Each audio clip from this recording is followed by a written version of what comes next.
I'm going to say a little bit more about the art of actually naming what you want and asking for it. Naming what you want and making a request. Coming soon, maybe next week, I'll talk about physical language, emotional language, and mental language, or gut language, heart language, and head language. But as a preview of that, talking about what you want is heart language, and actually asking for it or making a request is head language in my lingo, and hopefully that will become clear why in a moment. If it's just like, will you take out the trash, then you might just like make that request without talking about your wanting that's behind it. Your heart language might not be necessary. But if it's anything that's kind of sensitive, it's nice to do this kind of two-step process of your heart and your head, your wanting, your desire, and your request. If you're nervous to make the request, the first piece of heart language might be, I'm a little embarrassed to ask, or I'm nervous to make this request. Or if you're worried about them feeling pressured, it might be, I'm worried about you feeling pressured or burdened by my request, but I just want to ask for something. Then the next piece of wanting, the next piece of heart language would be like, you know, what you want. I would really love it if, you know, you would rub my shoulders or something like that. I would really, I really want to tell you about my day, and or I'd like to tell you some things, some thoughts I had about you recently, or something like that. Those are all like versions of like, this is something I want. And then comes the request part. Now requests are greatly misunderstood. I request that you take out the trash is not a request.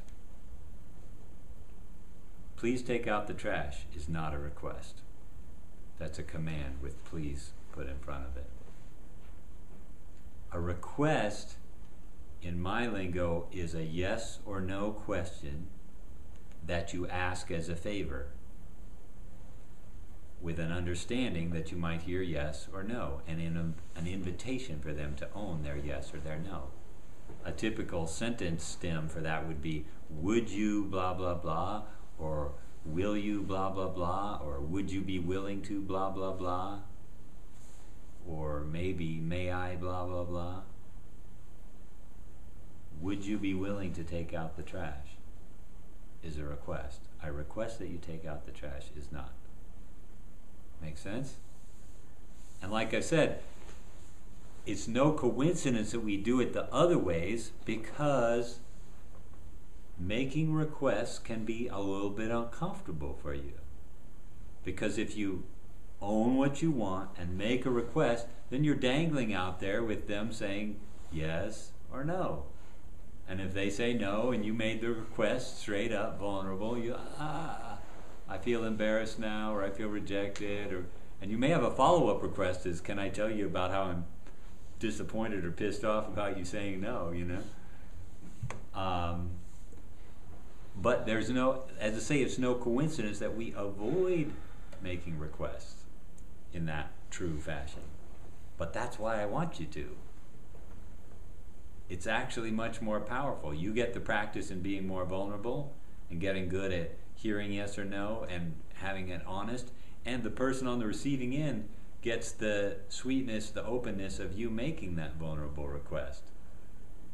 I request that you do something, blah, blah, blah, feels even subtly or unconsciously like pressure, like being pushed, not like being invited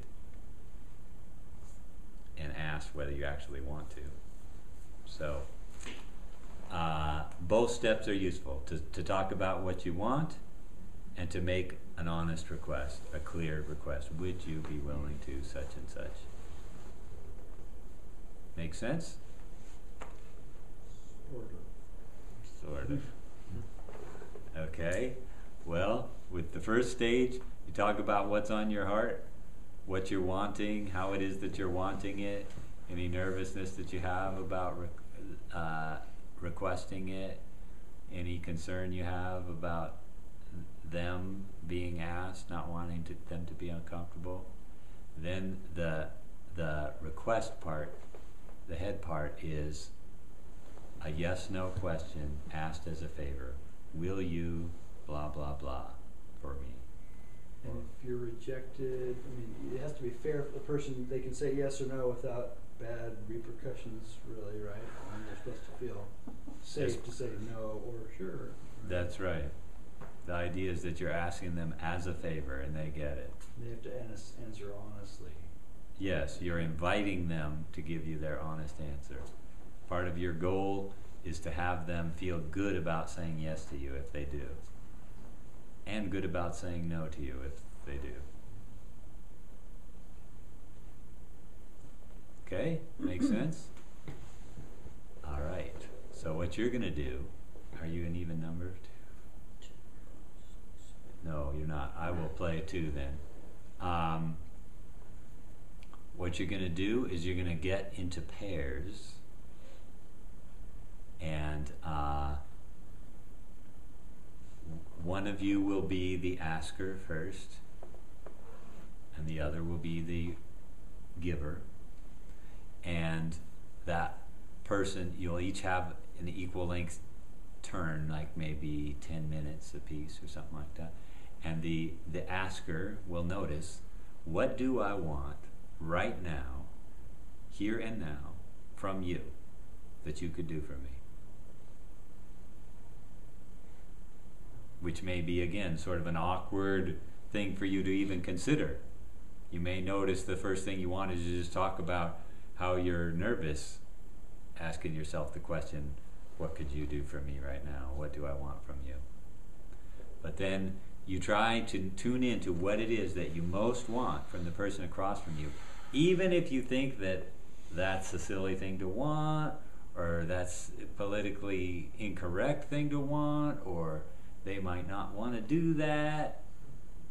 Don't censor yourself. See if you can not censor yourself. And if the truth about what you want is something embarrassing, then you can start your heart share with saying, I'm embarrassed to admit to you what it is that I want. And I notice wanting a la la la la from you. And of course I only want you to do what you feel good about doing. And would you be willing to la la la la? Now, givers, your job is to only say yes to what you feel good about saying yes to. And if you want to say no, say no. And if you're uncomfortable saying no, you can say, heart share, I feel embarrassed about not wanting to do what you want, or I feel guilty for saying no to you, and the answer is no thank you. And I'd be willing to negotiate here. And that's where you can start having like a little back and forth. Well, would this feel good to you? Or how about that? And you can find what works well for both of you, if you trust that that's possible. Does that make sense? It makes sense, but it's very foreign. That's okay. I'm proposing something radical and foreign, and on purpose. And as your turn progresses, remember that you can re-ask at any point. If what you want changes, then you say, oh, now I notice I'm wanting such and such. Would you be willing to do it this way? Or, oh, that isn't quite what I meant, actually. That's not feeling so good. Would you, a little further over there? Yeah, thank you. So you keep, it's an ongoing thing. It isn't once and for all, because what you want changes. What you want changes. Okay?